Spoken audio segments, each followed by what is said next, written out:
पतझड़ सावन बसंत बहार, पतझड़ सावन बसंत बहार, एक बरस के मौसम चार, मौसम चार, मौसम चार।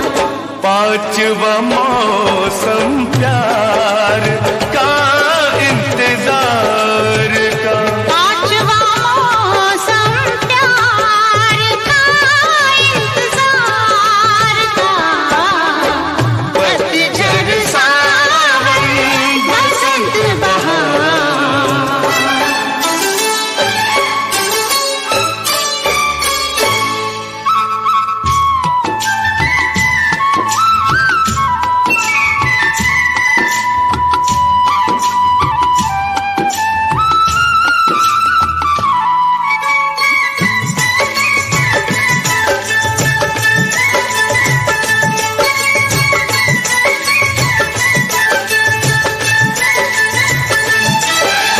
रंगों का मेला ये जग सारा, रंगों का मेला ये जग सारा, रंग बदलती जीवन धारा, रंग बदलती जीवन धारा।